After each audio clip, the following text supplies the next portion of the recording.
the cabinet room meeting here with President Trump. This is a live feed right now. Let's listen in on Live Now. Today, today is Leif Erikson Day. Leif Erikson was a famous Viking explorer who discovered the coast of Newfoundland over a millennium ago. This is a hugely important holiday, particularly to Scandinavian Americans who celebrate his legacy as a great explorer, as a devout Christian, and really just a fascinating individual in the history of our continent. Sweden and various other countries. We have a lot of people from Sweden. A lot of Scandinavians. This is very important for Scandinavians, and it's a great honor. Okay, and now you have another one that's, this is like I think, very non-controversial, frankly, but some people would say it's controversial. Go ahead. This is like Explorer Day for you, sir. Today we have your Columbus Day proclamation for Monday, which we're signing a bit early. Christopher Columbus obviously discovered the New World in 1492. He was a great Italian explorer. He sailed his 3 ships, the Nina, the Pinta, and the Santa Maria, across the Atlantic Ocean and landed in what's today the Caribbean. But this is a particularly important holiday for Italian Americans who celebrate the legacy of Christopher Columbus and the innovation and explorer zeal that he represented. In other words, we're calling it Columbus Day. Yes.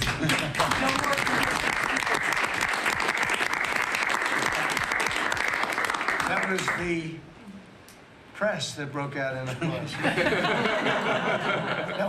Can you believe that? I've never seen that happen before. The press actually broke out in applause. Good. Columbus Day. We're back. Columbus Day, we're back, Italians. We love the Italians. Okay. Thank you, Mr. Thank you. Great. Thank you very much. Have a good one, sir. So we covered Scandinavia and Italy. Not bad. Now for the rest of the world. So I want to thank everybody for being here. As you know, last night we reached a momentous breakthrough in the Middle East, something that people said was never going to be done. We ended the war in Gaza and really, on a much bigger basis, created peace. And I think it's going to be a lasting peace, hopefully an everlasting peace. Peace in the Middle East. We secured the release of all of the remaining hostages, and they should be released on Monday or Tuesday. Getting them is a complicated process. I'd rather not tell you what they have to do to get them.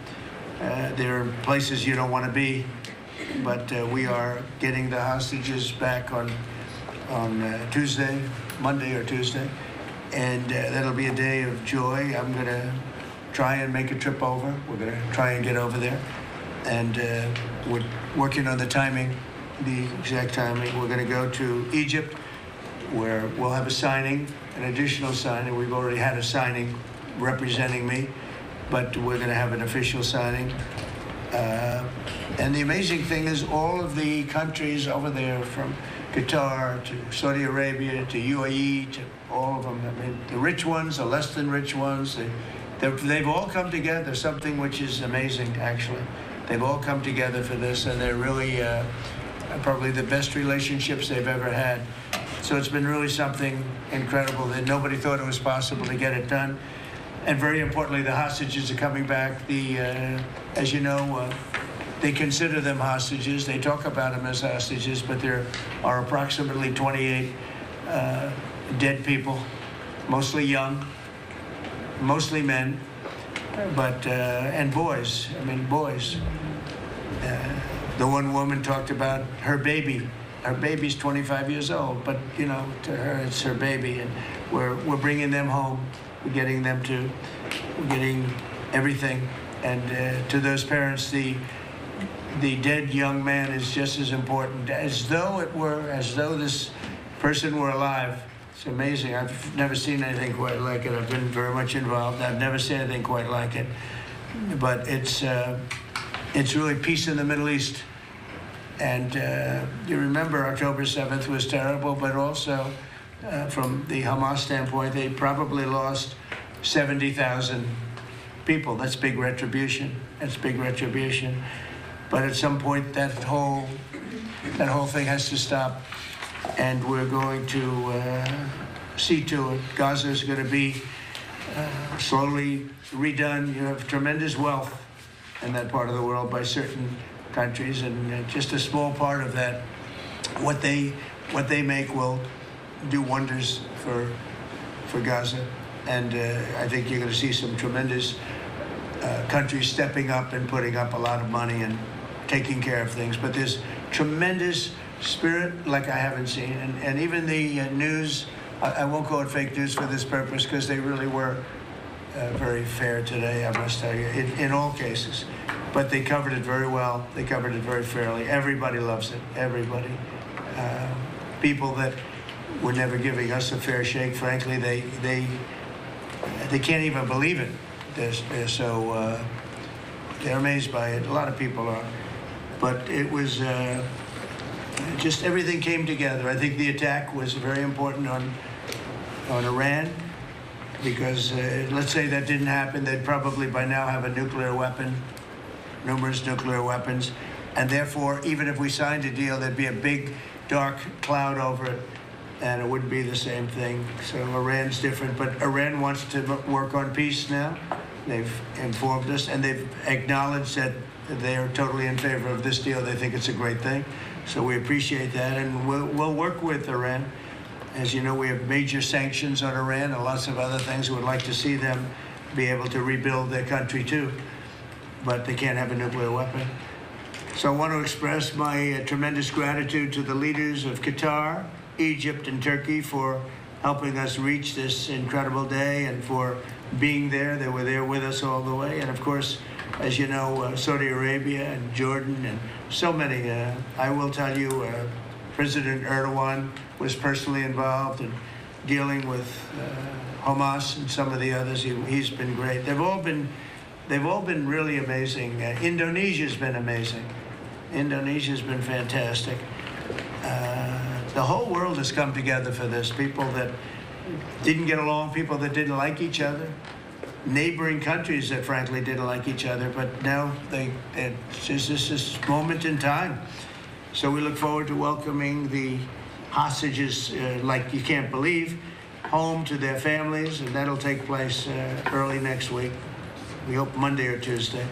And all Americans should be proud of the role that our country has played in bringing this terrible conflict to an end. And I want to thank, some of the people, JD, you were fantastic, and Pete, you were great. Marco was fantastic. Some of you were very much involved. I'm looking around. So indirectly, I think almost everybody in this room was involved. Susie, I want to thank you very much. You were incredible. You've done an incredible job.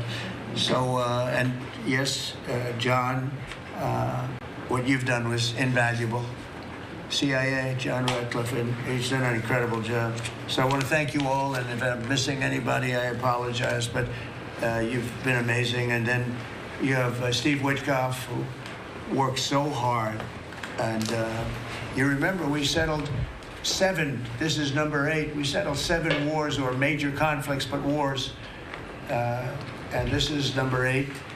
And the one that I thought would be maybe the quickest of all would be Russia-Ukraine, and I think that's going to happen too. But in the meantime, they're losing about 7,000 people a week, and that seems pretty bad. They're losing mostly soldiers, young soldiers. They go out to war, and they're getting killed. And while it doesn't affect us in a lot of ways, we've got a big ocean in between, you don't want to see that happen. It was a big mistake. That war should have never happened. It would have never happened if I were president.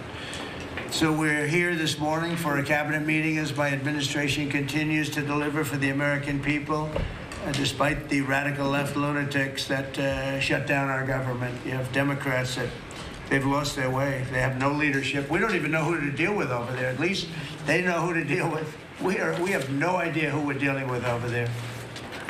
It's like they have no idea what they're doing. Republicans have voted repeatedly to pass a clean, nonpartisan bill to reopen government at the same funding levels. We're not going to do anything only good for health care. We're really, I think, become the party of good health care. And they keep using health care as a cudgel. They want to try and get everyone thinking about health care. We're the ones that are saving health care. In fact, one of the things we're doing is we're going to be reducing the cost of medicines by 100%, 200, 300, 500%, and even more than that, because as you know, we're in the process of favored nations right now. We've exercised a clause because we were subsidizing the entire world. The entire world pays a fraction of what the United States has been paying. And we've already, numerous Pfizer and other companies have already signed, and other countries are a bigger problem because they've been getting a subsidized rate. We've been paying for years. This has gone on for 30 years. We've been reducing the rate of drugs for other countries because we've been paying much more than we're supposed to. And they used all sorts of ideas like research and development. I said, what about Germany? What about these other countries? Aren't they paying? No, we have to pay research and development. It was all nonsense, and I couldn't listen to it anymore. So it's a very radical, big, tough shift, very tough. We got a lot of things going on today.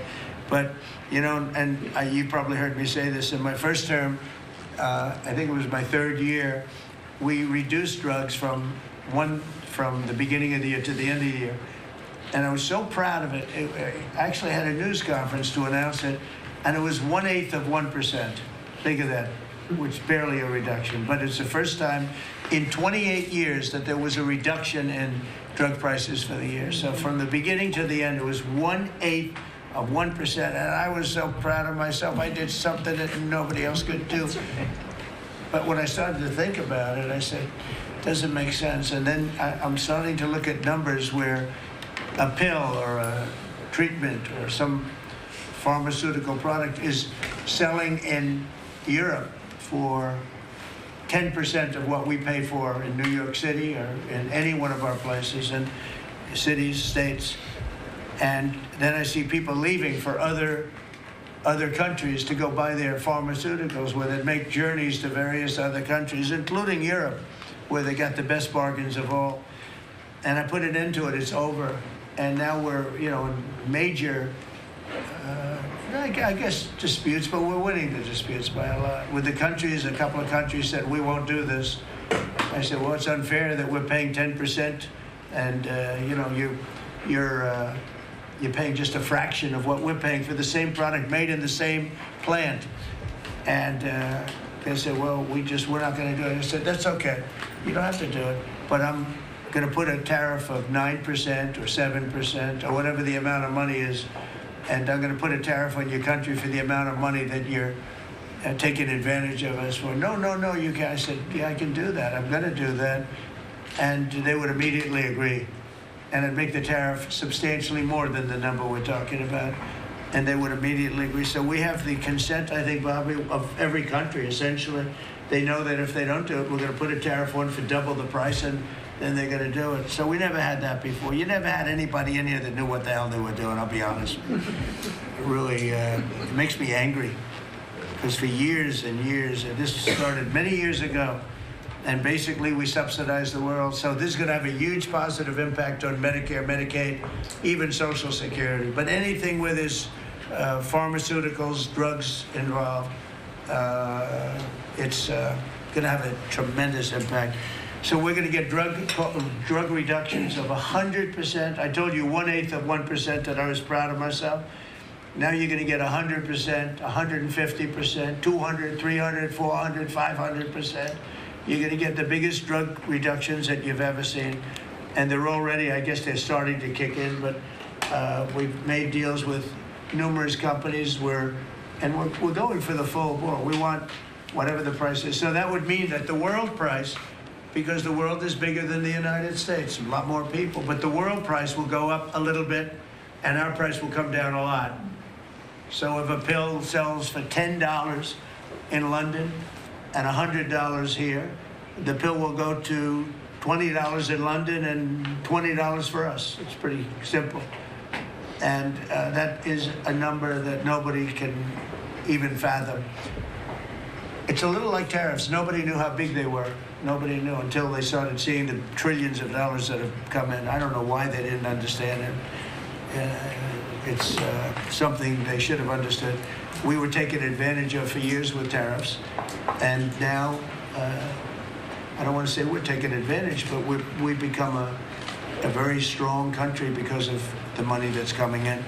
Republicans have voted repeatedly to pass a clean, nonpartisan bill to reopen our government, and remember, at the same funding levels both parties have supported in the past. So The radical Democrats have chosen to put the economy of our country. We have the best economy we've ever had. We had the best economy in my first term, but we have an economy that's blowing it away.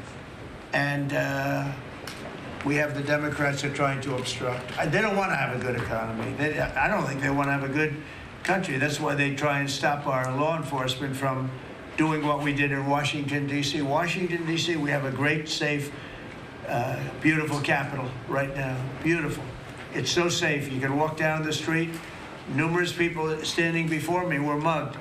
And you're not going to get mugged anymore. We have a safe capital, one of the safest. We took it from one of the most unsafe places to one of the most safe places in the country. And we also beautified it, and we're in the process of doing even more so. So we're very proud of our capital. Again, we were embarrassed by our capital. A lot of people being killed. They'd come from Iowa, Indiana, Florida. They'd come up, and they end up getting shot. They're not getting shot. We moved out 1,700 people approximately, right? Approximately 1,700 hardened criminals, career criminals. They moved them out. So Chuck Schumer and Hakeem Jeffries and the congressional Democrats are holding the entire federal government hostage. I will tell you, a lot of Democrats want to get this thing open too. They do. They're calling us, and they just want to get it open. And all we're doing is saying, just play the same thing until we get it straight. And they don't know how to go about it. I mean, and the problem is we really don't know who the hell is leading the Democrats. You have this AOC. I don't know her at all, but I watched her the other day. She said, well, if they want, they could come to my office. That's not leadership, you know. The only one that challenged her actually was Nancy Pelosi, and Nancy's not looking too good. I don't know what happened to Nancy, but she's not looking great. But she was the only one, I give her credit, she was the only one that challenged her. But AOC said that they can come to her office and negotiate, the Republicans. And we're saying, oh, I didn't know she was in leadership. But she's taking Hakeem Jeffries' place, and Schumer's afraid that she's going to run against him. And right now, I don't know, he can change. Life is crazy, right? But right now, he can't beat, I don't think he can beat anybody. So he'll lose in a primary. I would say he'll retire before he loses in a primary. So I think Schumer's going to retire because he can't beat anybody. His polls are so bad. Meanwhile, the Democrat shutdown is causing pain and suffering for hardworking Americans, including our military, our air traffic controllers, and impoverished mothers, people with young children, people that have to live not the greatest of lives. But we're doing so many tax cuts. We've cut their taxes. The great, big, beautiful bill, we've cut their taxes at levels that nobody's ever seen. I mean, no tax on tips, no tax on Social Security, no tax on overtime. It's been a great thing for a lot of people. They're doing great. Despite all of the damage that it's caused, the shutdown has been, you know, pretty damaging. I mean, it's not yet because it's early, but it gets a little bit worse as it goes along. And we'll be making cuts that will be permanent. And we're only going to cut Democrat programs. I hate to tell you. I guess that makes sense. But we're only cutting Democrat programs. But we're going to start that, and we have Russell, who can talk to you about it if he wants to, but we'll be cutting some very popular Democrat programs that aren't popular with Republicans, frankly, because that's the way it works. They wanted to do this, so we'll give them a little taste of their own medicine. But Chuck Schumer proclaimed this morning that every day gets better for them. No, every day it's actually getting worse for them, and they're having a rebellion in the Democrat Party because they want to stop. And if you saw all of Schumer's, I watched last night like 10 different times over the years, he said, you can't shut down government, you can't shut down, and now he's the one that shut it down. So this is a confession that he's acting not to serve the people, but to serve the partisan interests of his party. And I don't think he's serving them well because they're way down. Look, they just lost an election in a landslide. You know, it was interesting. I watched Kamala. It was a sad figure. I watched her the other day saying the election was very close. I said, no, the election was a landslide. We won the popular vote by millions. We won the Electoral College by, I think, 312 or 315 to 220 something. But there's another one that we won that's why when you see the maps are completely red. It's counties. The counties, we won at 2,505 to 525. So 2,500 to 525. That's called one of the greatest, biggest landslides in history. And that's one that people are using now as a primary. But literally, when you see it colored in, the entire country is red, representing Republicans. So, you know, they go around, they just lie. They just lie.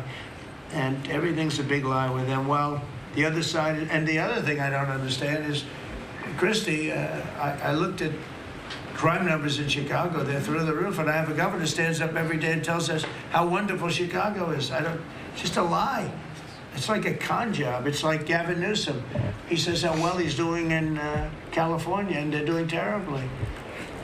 Population's getting smaller. People are leaving. And other people are coming in, and, you know, I wouldn't say it's an even trade. While the other side is focused on playing games, the Trump administration is focused on creating jobs, bringing down prices, and we've really brought them down a lot. That's the other thing. We're bringing down prices a lot.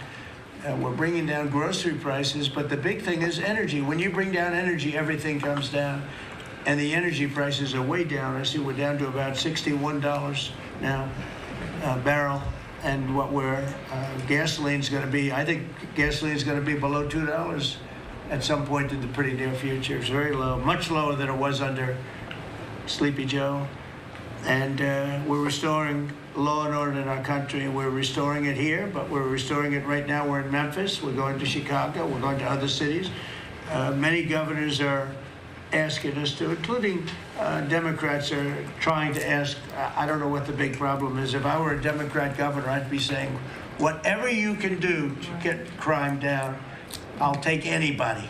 You can bring them in I don't care who it is. A lot of people said that. They interviewed women, these beautiful women in Chicago, black women with a MAGA hat, a red hat. They said, we don't care who he brings in here, but this place is really dangerous. We just want crime to stop. It's true. They don't care. You know, they don't differentiate between the National Guard and the Marines. They don't care. They'll take anybody. And that's the way it is. I mean, they want what we did in D.C., they want to happen to them. And it's happening in Memphis already. I see in less than a week, the numbers are really good. And it'll be great. And we'll fix that. We'll go to various other places, and we're going to be stopping crime in our cities, and that's a great thing, and we won't get credit for it, but it's a great thing. We've launched a historic campaign to take back our nation from the gangs and the street criminals, violent repeat offenders, illegal alien lawbreakers, domestic extremists, and savage, bloodthirsty cartels. And very little, by the way, is coming in by water, in case you haven't known. The drugs aren't coming in by water. In fact, we can't even find any boats in the water anymore. We had boats, we were like a subway train loaded up with drugs. Every single boat that you see getting taken out kills 25,000 Americans. Think of that, because it's pretty tough stuff, but it kills 25,000 Americans. So when you hear that, it's no longer tough.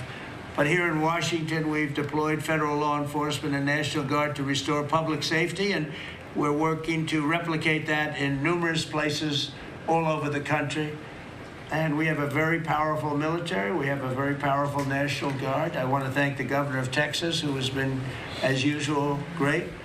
Governor Abbott, he gave us 400 troops without even a question.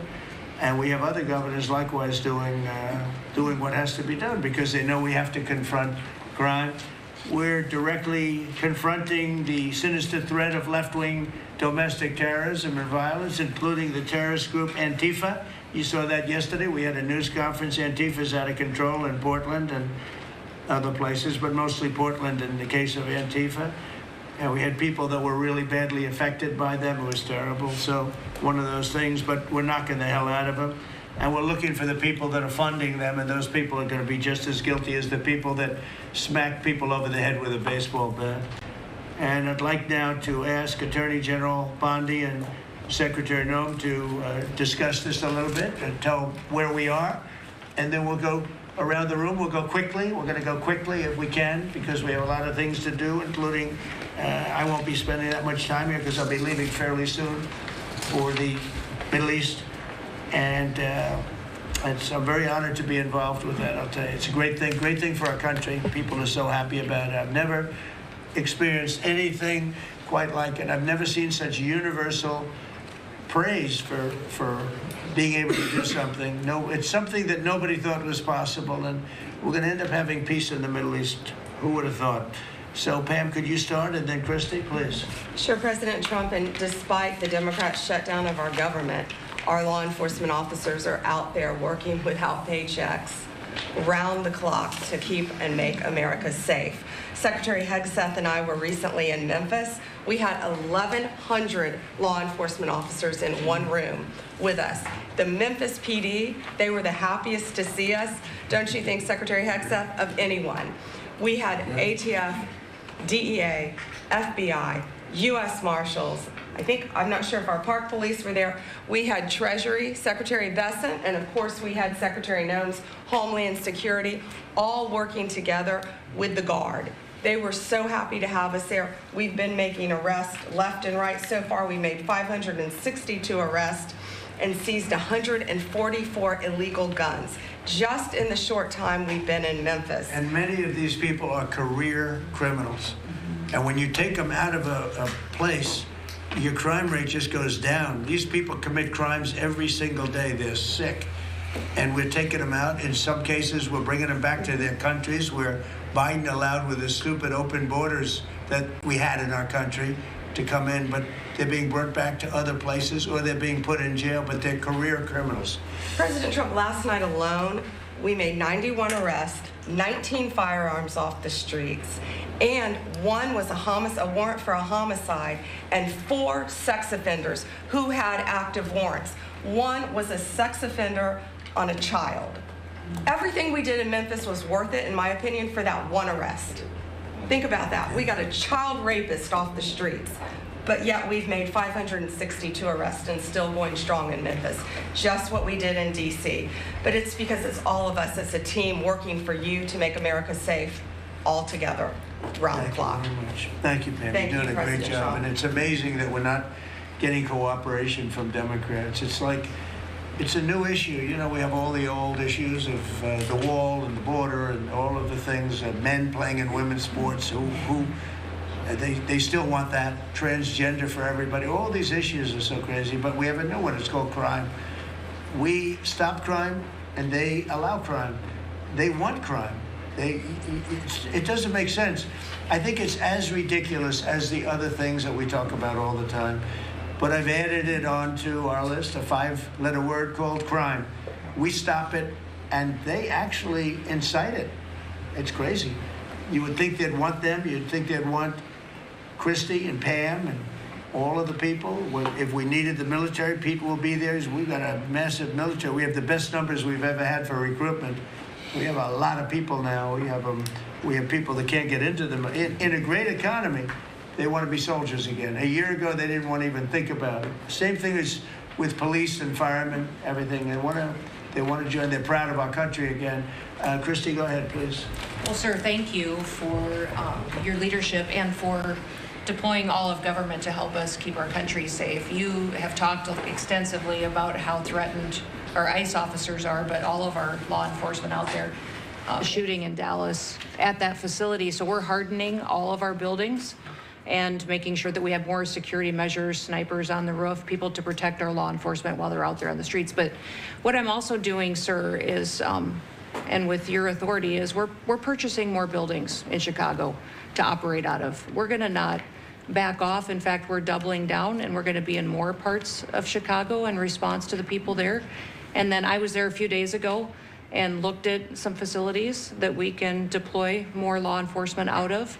Because what they're trying to do with these riots and violence is distract us and keep us from going after those murderers and rapists that are out in the streets. And then I was in Portland, went out and back on Tuesday and met with the governor, met with the mayor, met with the chief of police and the superintendent of the highway patrol. They are all lying and disingenuous and dishonest people because as soon as you leave the room, then they make the exact opposite response. So we're looking at new facilities to purchase.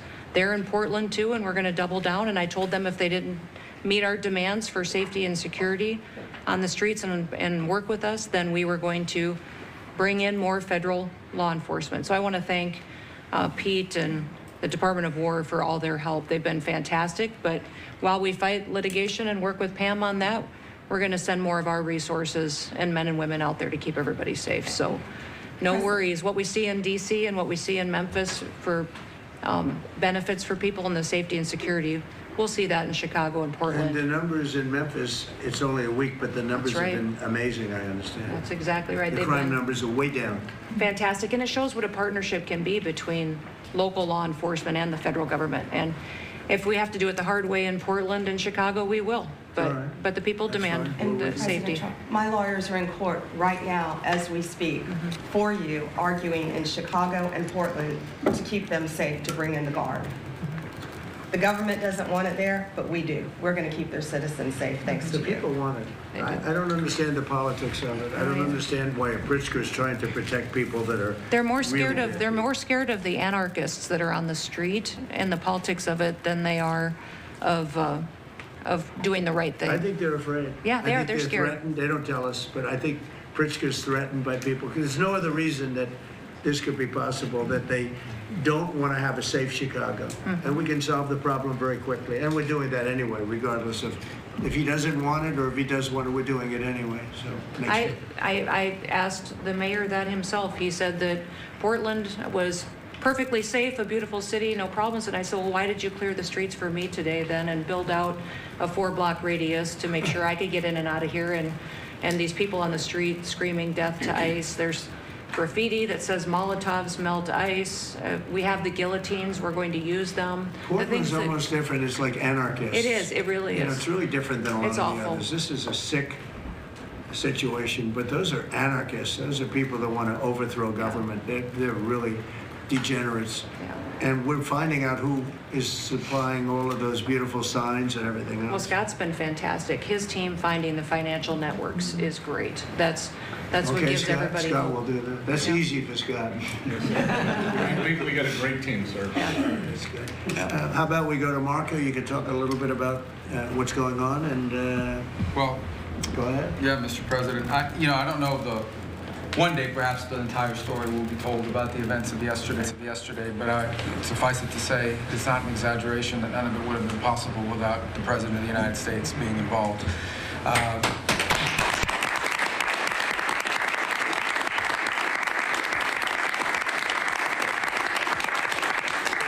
It really began with your trip to the Middle East, where these relationships were forged with partners in the region, personal relationships, close relationships that created the foundation where all this was possible. Where I think this really took a turn. Remember, a month ago, no one thought this was possible.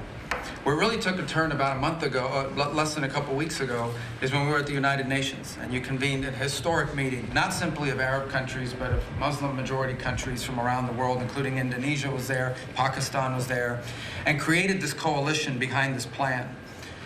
Then on that following Monday, you met with the Prime Minister of Israel here, and that plan was presented. And then, of course, our great negotiating team followed up on it. In the interim, again, perhaps the stories will be told, perhaps they will never be told. The President had some extraordinary phone calls and meetings that required a high degree of intensity and commitment and made this happen. And I think what's important to understand is that yesterday what happened was really a human story. There's a geopolitical aspect to it, there's no doubt about it. It creates the conditions for Gaza to one day be a normal place again and people to have a better life and Israelis to be safe. But yesterday was a human story. And because of the work you put in, and honestly, not only is there no other leader in the world that could have put this together, Mr. President, but frankly, I don't know of any American president in the modern era that could have made this possible because of the actions you have taken unrelated to this and because of who you are and what you've done and how you're viewed. And this weekend, because of that, at some point very soon, we are going to see 20 living human beings emerge from the darkness into the light for the first time in 2 years. And that is because not only were you used the credibility and the power and the prestige of this office and the relationships you created, and you committed yourself to making it happen. And I think it will go down as a historic moment in the history of our country and something our country should be very proud of, that we have a president that's committed to not just peace, but to the human aspect of reuniting these families. My last point on this is just a couple days ago, Secretary Lutnick hosted us all, many of us, at the Kennedy Center. And we have these families, we've interacted with them for so many years, for 2 years now. And the stories are heartbreaking, both whose families are alive and those who are deceased as well, who want their relatives back so that they can complete the process of grieving. And we had all hoped that perhaps that was the day that we would have an announcement for them on the anniversary of the 7th. But I know you were able to speak to some of those families last night. And I just hope the whole nation understands how incredibly proud they should be of their president and of their country for the role that they've played. And I don't want to let this moment pass, Mr. President, without also noting the incredible work of Steve Witkoff and Jared Kushner. Yeah. They're an incredible team working together, facing some substantial impediments to even being there this weekend and doing it. Let me just leave it at that. And they've done a great job on your behalf, Mr. President, and they deserve a tremendous amount of credit. But thank you for what you've done for the world. For the world. Thank you very much, Rose. I appreciate it. I think because we have a very busy day with all that's going on, what we'll do is maybe just a few of you raise your hand if you'd like to say something that don't talk too long, Doug. He's doing such a great job. So good that he can talk all day. That's the problem, right? But and what we'll do is just take a few hands, and then we'll go back to getting peace done. Okay? We'll go a little bit quicker. We'll take a few questions from the press. Go ahead, please. President Trump, I just want to double down on what Marco was sharing. It's such a remarkable accomplishment. Agree that no other president could have done this, but what set the groundwork for you able to do that? When you took office on January 20th, you made a 180-degree turn in our military strength with Pete's leadership. You were the master class in peace through strength. So militarily, we've completely turned around. We've demonstrated that through execution against Iran and others, that we have force. We want to end wars, but we'll use power if we have to. And then secondarily, peace through strength is also the prosperity, having the strongest economy and being willing to wield the power of a tariff in addition to the military power to reorder the globe. Those two things that you're standing on, both economic power and military power, allowed these negotiations to go forward. And I think as you've described the importance of these economic negotiations and all the trade deals, but that also begins with another 180-degree turn, and that was the 180-degree turn on energy. You have used energy diplomacy to bring prosperity to the American people, and you've used it to bring peace abroad. The combination of those three things have been remarkable, and now we're seeing the remarkable result. And we got one more that I know you want to end with Russia and Ukraine. Energy is going to play a key role in that. And now with this historic agreement, we're in a position working with the Middle East to also end the Russian-Ukraine conflict. So again, congratulations. Thank you very much, Doug. I appreciate it. Maybe I'll go to you for a second. You could just cap out what he said about the military, how well we're doing and how big it is and how strong it is. Mr. President, you're exactly right. At the War Department, you don't get peace without strength. And our job is to be the strength part of the equation and deliver that when necessary, as you demonstrated with your Order of Midnight Hammer, and the entire world saw. And I just want to echo what Marco said. It is a personal honor to be able to witness the way you lead and negotiate. I wish people had a full understanding of what that looks like, that historic nature. A lot of us vets, the Vice President, Tulsi, Lee, Doug, probably after decades of war and the chaos that was unleashed through reckless and foolish American policies, never thought this kind of peace would be possible. Yet, with your strength, with your ability to wield trade negotiations, personal relationships, to open up that opportunity is truly historic on the world stage. And it creates a whole number of other cascading effects. And watching Marco and the Vice President and Steve and Jared, the CIA director, everybody come together to make it happen. You've formed a phenomenal team, Mr. President. And at the War Department, our job is to make sure if and when there's question about American commitment, the whole world knows we've got the biggest, strongest, most lethal, and most ready War Department in the world, which is true, which is why we saw record recruitment in 2025, Mr. President.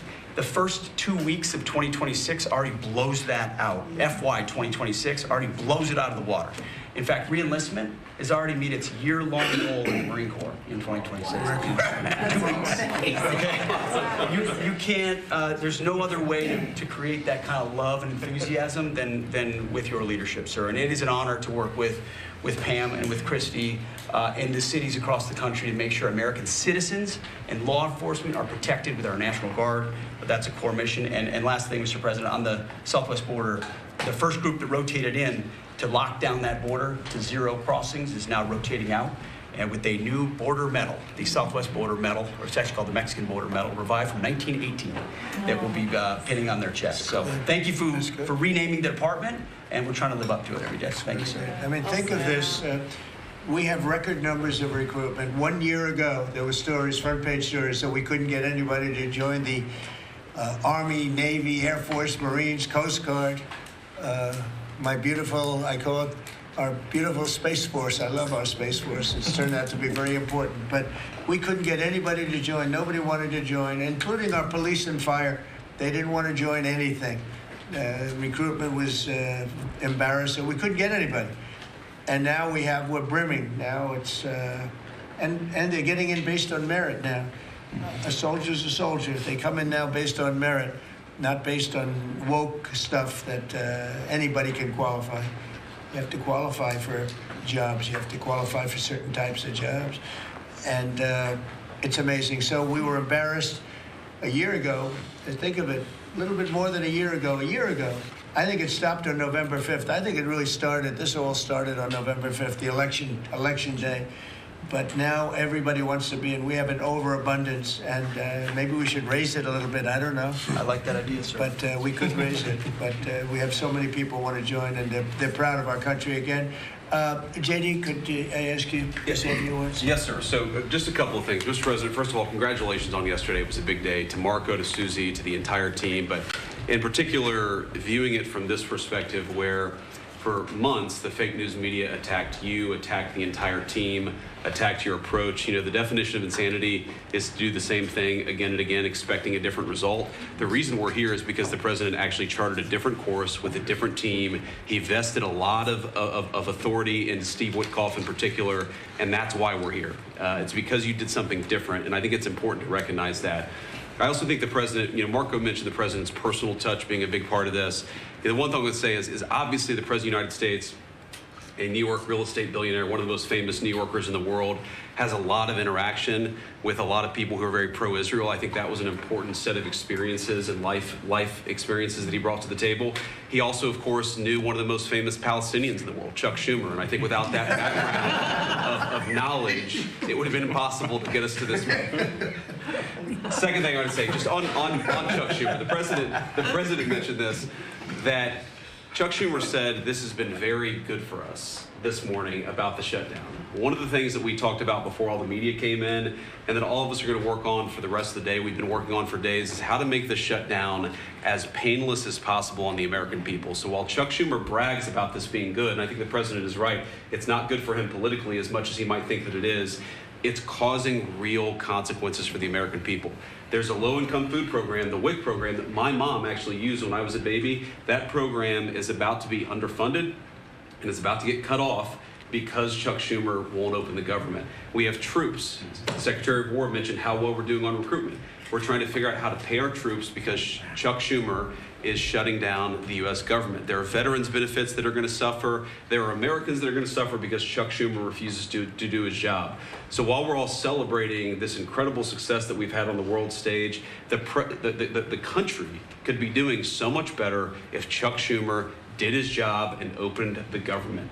Every single Republican, except for Rand Paul, has voted to open the government. A few moderate Democrats, to their credit, have voted with us to open the government. We just need 5 more Democrats to come to their senses and let the people's government serve the American people. I hope that they'll do that. Thank you, sir. Chris, please. Yeah, to follow up on that point, Mr. President, the Democrat or Schumer shutdown did not begin 8 or 9 days ago. It began 8 or 9 months ago with your inauguration. For the first time in American history, every Senate confirmed appointee who are our deputies to run our department, every one of them has been filibustered. One of the critical parts of my department is the National Nuclear Security Administration. It maintains, manufactures our nuclear weapons and our engines for nuclear submarines and nuclear aircraft carriers. We are a key supplier to Secretary of War Pete Hegseth.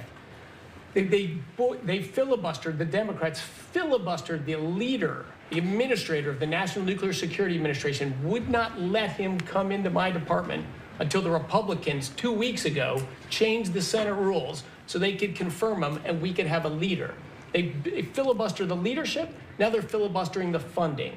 In the next 6-7 days, we're going to run out of funding, and the retooling of our nuclear stockpile, the ultimate guarantor of our sovereignty, is going to be underfunded, and we're going to have to slow down and creep to a crawl these efforts. Just incredibly irresponsible for Schumer to worry about his own reelection and not the 340 million Americans that count on the efforts of our military and all of our departments. It's truly offensive, and we need to bring it to an end as soon as possible.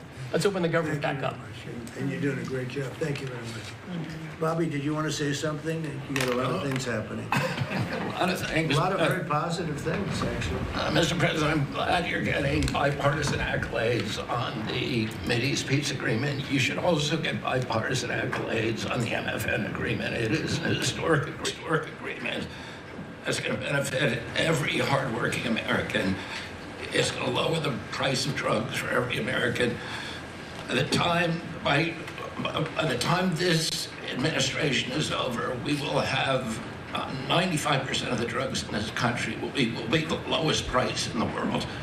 It immediately begins to affect Medicaid, Medicare, Social Security, the other government programs. I remember when I went through the confirmation process, and the principal preoccupation of the Democrats during that process was whether I would continue the IRA negotiations on drugs. The Democrats negotiated 10 drugs. I'm supposed to negotiate every year 15. The 10 that they negotiated, they claimed to get a 22% reduction, but it was a lie. It was 22% under the list price, which was actually higher than the price we were getting. So Medicaid, Medicare ended up paying more for those drugs than they were paying beforehand. They only got a benefit on one drug. One was tied. 8 of them were lower. So they should be applauding what we're doing now. We're doing something that every administration, Democrat and Republican, has been saying that it was going to do for decades, and you got it done because you understood the power of the tariffs. We had leverage over these companies. And you did it in a way which you asked us to do, to negotiate in a way that was not going to stifle innovation, that was going to make sure that those companies could bring their production home, and they are doing that. And it was a profound success. It will affect every American for 100 years.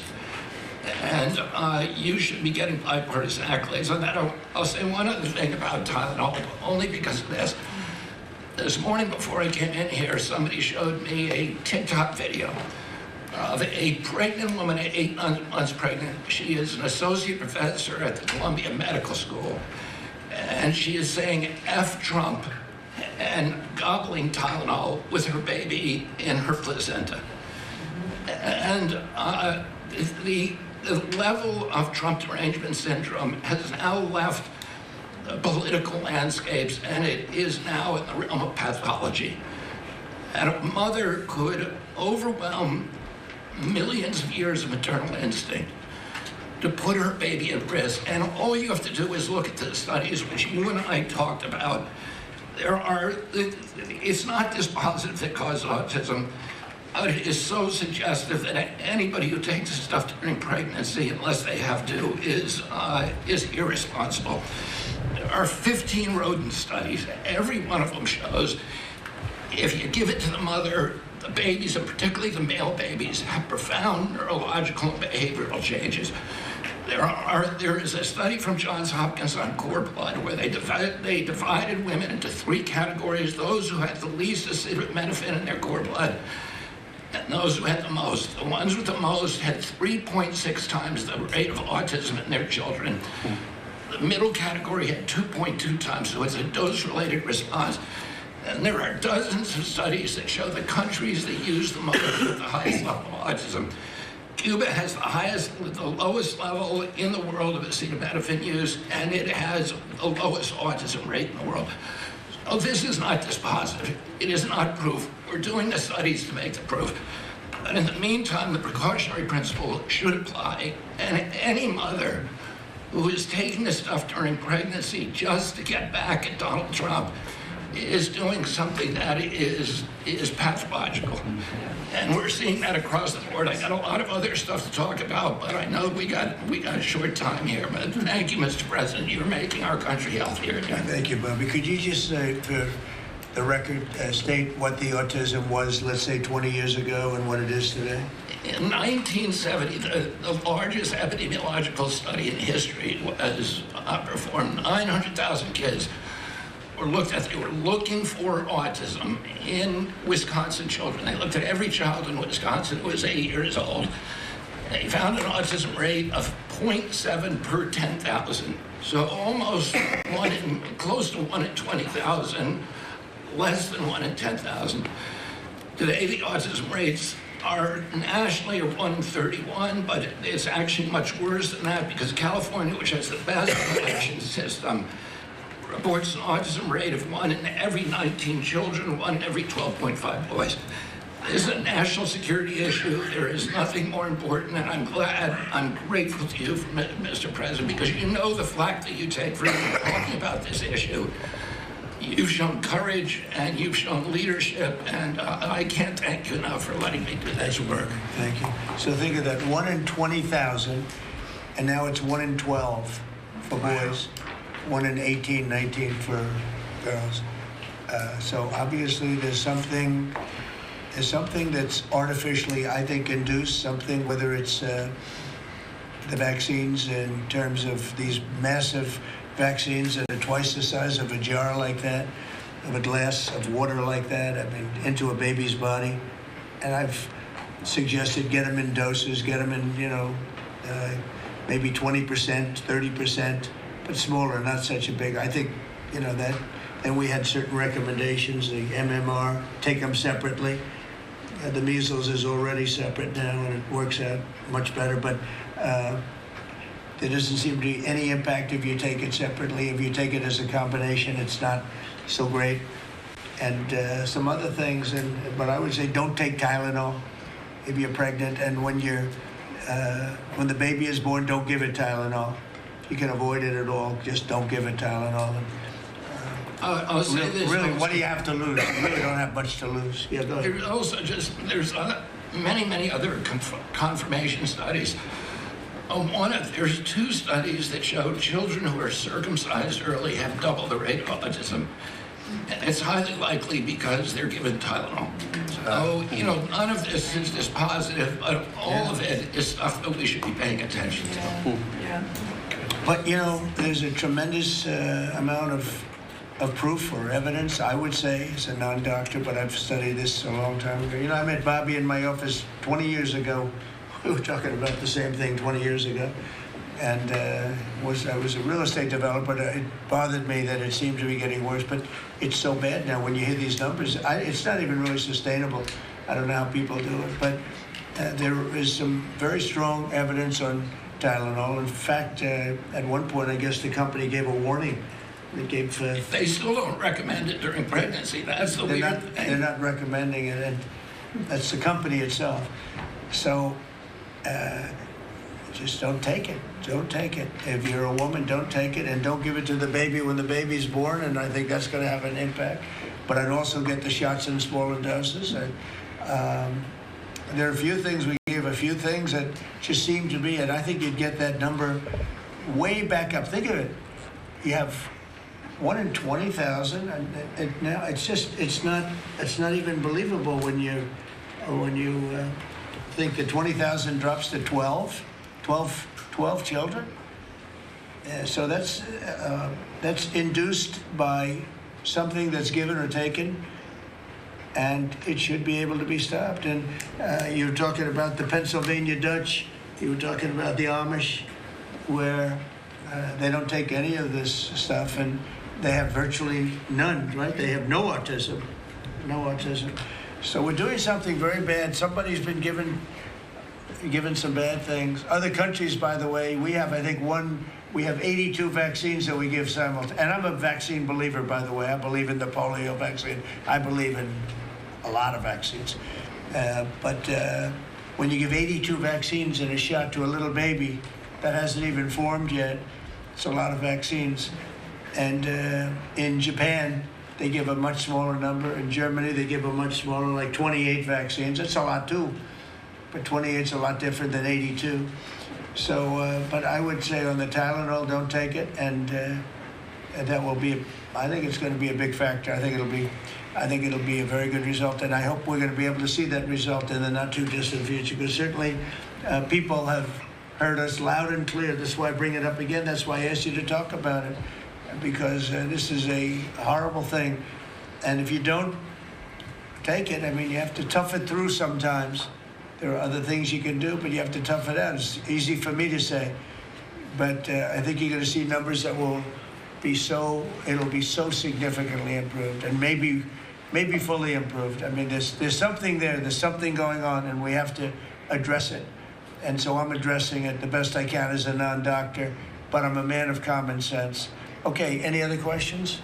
I'd like to comment on the workforce. Please. Mr. President, a lot of people are calling to give you the Nobel Peace Prize after this peace deal that you managed to achieve in the Middle East. First of all, your opinion on that, and I was wondering about your trip to the Middle East, if you can tell us if you're considering to speak at the Knesset, at the Israeli parliament. Well, they asked me to speak at the Knesset, and I've agreed to. If they would like me to, I will do it. It's the first time a president has ever done that, so that makes it very interesting, right? Yeah. But yeah, so I will do it if they want me to. They have asked me to do that. Thank you. Families of hostages are out in the streets in Israel dancing and crying tears of joy. They're all dancing in the streets right now. They're dancing in the streets. They're so happy. Everybody's happy. They're dancing in the streets of Arab countries, Muslim countries. I've never seen anything like it. Everybody is happy. It's been really amazing. Thank you. President Trump, on the international peacekeeping force that's going to deploy to Gaza soon, do you expect that Pakistan, Turkey, other countries to contribute forces? Has that become firmed up? And also on the shutdown, it seems like in the House there's a majority support for a temporary extension of the Obamacare subsidies, perhaps minus the funds for illegal immigrants. Is that how you see the deal to end the shutdown happening? Well, I see the deal just getting extended as we continue to talk, but we're willing to pay because we're paying. You know, it's very simple. We're paying. And the Democrats are the ones that caused this problem. And it's a big problem for them, and they have a lot of break in their ranks. But so I see that, you know, I think that'll get worked out. But we want to get back before we do this. We don't want to have a gun held to our head. We don't like that. And the public doesn't like it either. So we want to get back. And I think it's going to work out. I think it's going to work out very well. It's something that shouldn't have happened. This was supposed to take place before the election. You know, this was supposed to take place on September 28th before the election. We shouldn't even be talking about this right now. This is actually something that shouldn't have even happened. Yeah, please. Mr. President, looking ahead, what guarantees Hamas disarms and that Israel doesn't resume bombing once the hostages are released? The first thing we're doing is getting our hostages back, okay? And that's what people wanted more than anything else. They wanted these hostages back that have lived in hell like nobody has ever even dreamt possible. And after that, we'll see. But they've agreed to things, and I think it's going to move along pretty well. But what is phase two? When does it begin? I'm not going to talk about that because you sort of know what phase two is. But there will be disarming. There will be pullbacks. There will be a lot of things that are happening. You know, I gave you a whole list of 22 different things that will take place. And I think it'll take place. And I think you're going to end up with peace in the Middle East. But we have to get our hostages back. And we weren't going to do it at the end. We're going to do it at the beginning. We said we want them at the beginning. We're not doing it. You know, we got the hostages back. We did, as a group, with Steve and Jared and Marco and me and all of us. We got the hostages back. We got many of them back. Many, unfortunately, were dead. But we got many back that are now living with their families, with their parents in many cases, and with their husbands, families, wives. Many of them, they celebrate all over. They're the ones that are celebrating the loudest. They're all over. There are a lot of them that we got out. but the last 20, and I always said the last ones are going to be the most difficult, but it's been a very big deal getting the hostages out, but the rest is going to take place too. And can you promise Palestinians they will be able to stay? Well, they know exactly what we're doing. We're going to create something where people can live. You can't live right now in Gaza. The place is it's a horrible situation. Nobody's ever seen anything like it. So yeah, we're going to create better conditions for people. Yeah, please. Mr. President, excuse me, what kind of security guarantees is the United States going to make for Gaza? Well, we're going to work with very wealthy countries that love people, frankly. I know them very well. They love people, but they love Arab people, and they love Muslims, and they love, I think right now they love everybody, and they're immensely wealthy, and they're going to be involved in putting up money, and for them it's a small amount of money. For somebody else it's a large amount of money, but these are the wealthiest countries in the world, and they'll be very much involved in making it as good as possible. And what's your take now on a two-state solution, sir? Just to follow up on that. What is your view now on a two-state solution for the... I don't have a view. I'm going to go with what they agreed to. Mr. President, given that there are some tough provisions for Israel in this agreement, are you at all concerned that Bibi Netanyahu may not continue in his post? He may be deposed? That Bibi may go a little bit out of whack? That he may no longer be prime minister when this is over? Look, that's politics. It could be. I don't know. I think he's very popular right now. He's much more popular today than he was 5 days ago. I can tell you. Right now, maybe people shouldn't run against him. 5 days ago, it might not have been a bad idea. No, Bibi's become... This has been a very good thing. I don't think he did it for that reason, okay? But I think just looking as an analyst would look at this, I think Bibi should be very popular right now. Yeah, please. What will happen if Hamas says that it cannot locate or was not able to find all of the deceased hostages' bodies within the time frame? We'll have to see. I think that's going to be, it's largely been answered. We know where most of them are. Actually, the bodies are a bigger problem because some of the bodies are going to be a little bit hard to find. It's a terrible thing to discuss even, but you understand, we're all people, we're grown-ups, we understand life. Nobody can understand this stuff because this could have taken place, but we have the hostages for the most part, and so I don't think it's going to be overly big. The situation with the bodies, they say 20, 28. Some are going to be a little bit hard to find, but we're going to do the best we can. Yeah, please. If they don't find them within the time frame. Please. Thank you, sir. Regarding Jared Kushner's role in the negotiations, can you explain a little bit about why he came on at the last minute? And then in regards to the WIC program that the Vice President mentioned, do you know when the funding that you promised through the tariff revenue will actually go through to communities? Because there's reports that WIC providers are actually starting to close down today. Well, okay, let me just answer the Jared. So Jared's a very smart guy. He did the Abraham Accords, as some people say, the Abraham, which I love the way that sounds, but he did the Abraham Accords. It was a great thing. 4 big countries joined. If I were president, if the election would have been a correct election, which it wasn't, you'd have every country in there. Maybe even Iran would have been in there, frankly. But you'd have every country in. Now, by the way, that's going to be filled up rather quickly. People want to join the Abraham Accords.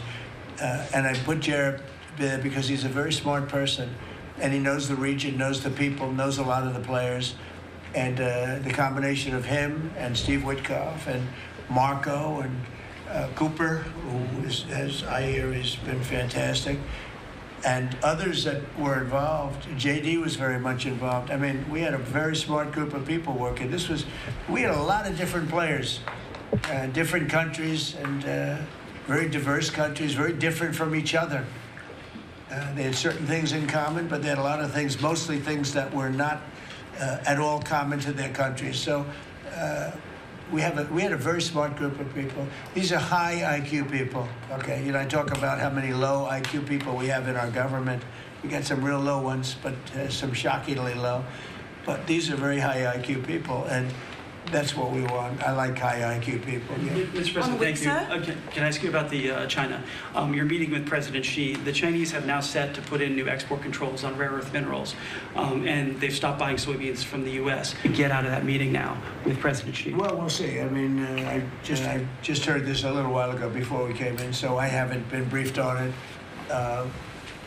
The export. I mean, look, we have the ultimate export. We have import, and we have export. We import from China massive amounts, and maybe we'll have to stop doing that. But I don't know exactly what it is. Neither do you. Neither does anybody. It's a little bit soon. I just heard about it. So Scott and Howard will figure that out, and I'm sure we'll be able to handle it. Can I ask you about the soybeans? What is the plan to help farmers? Is it direct checks? Is it tax? Have you sorted that out yet? Well, what happens with soybeans is we're going to see more and more, I think, opening up. And part of the reason that we'll be he's got things that he wants to discuss with me, and I have things that I want to discuss with him. And one of the things is soybeans. I had a great deal with China where they would buy $50 billion worth of our farm product and manufacturing and other things, but farm product. And it was going along well. Then when the election turned out to be a rigged election and we had the wrong guy get in there, he didn't do anything about it. I used to call up President Xi every 2 weeks, or I'd call up people in China, say, you got to keep going. You're not buying the amount that you agreed to. And this went on for, ever since we signed the agreement. It was a great agreement. So they used to do 15 billion, and I got it up to 50 billion, 50, and it was great. Then when Biden got in, they just never adhered to the agreement, and nobody in Biden's group, as you can imagine, did anything about it. So it just sat there for 4 years, and they didn't adhere to the agreement. And we, it's hard to go back after 4 years of nobody calling them, but I used to call them every 2 weeks. I'd say, you're a little low, or I appreciate it. Oftentimes I'd say, thank you very much. You are totally adhering to the agreement. But we had an agreement, they would buy $50 billion worth of our product, mostly farm product. And remember I said to the farmers, buy larger tractors and more land. And that's exactly what happened. They did well. But we do suffer. I'd like you to discuss that maybe for a second, Brooke. Sure. Very quickly, by the way. Yes, sir. But would you just talk about how Biden let us down? Biden, every single thing, every problem the farmer has is because Biden didn't do anything for 4 years. Go ahead. No, I think that's right. He's been unequivocal in his support of the farmers. First of all, in term one, we worked on it so hard and opened up markets, but especially this term. But here's what everyone has to understand. The farm economy is in a very uncertain time. But that isn't because of the current trade negotiations, although certainly the China part is part of that. But we inherited a slew of issues. First of all, as the president said, when we left Trump 1, we had an agriculture trade surplus. When we came back for Trump 2, it was a $50 billion ag deficit. That isn't everything, that's just agriculture. The second part is the cost of inputs for our farmers increased on average between 30 and 38%, but that includes fertilizer, it includes fuel, it includes interest rates, it includes labor. All of this came about under Joe Biden, a 47% increase in the cost of labor that now Secretary Chavez-DeRimmer and Noam and I are working on. Fuel is coming down, thank you. Interest rates, thankfully, are coming down. A 73% increase in interest rates for our farmers. They couldn't get loans to make sure that they could move forward. So that's all really, really important. And I think we have to realize what the president's commitment is this, that we're moving into an era of rural prosperity, of a golden age for our farmers in rural America. The trade renegotiations and the trade realignment that Jameson and Scott and Howard have led with the president's leadership is unlike anything that's happened in the history of our country. And those that will benefit the most are the original Americans, our farmers and our ranchers. The president has committed, if we need a bridge, he has talked about that to get us from the Biden years to the new Trump era. That's what we're working on every day. We've got to get the government reopened so that we can move forward on that. And once we do, we'll be able to move out a significant program to help our farmers. Long term, we have to change this hamster wheel of government. We've got to ensure that the farmers have the market to sell, and it's a national security issue and onshoring a lot of the food as well. Okay, so, sir, thank you. Thank you, everybody. I think that's enough. Thank you, President.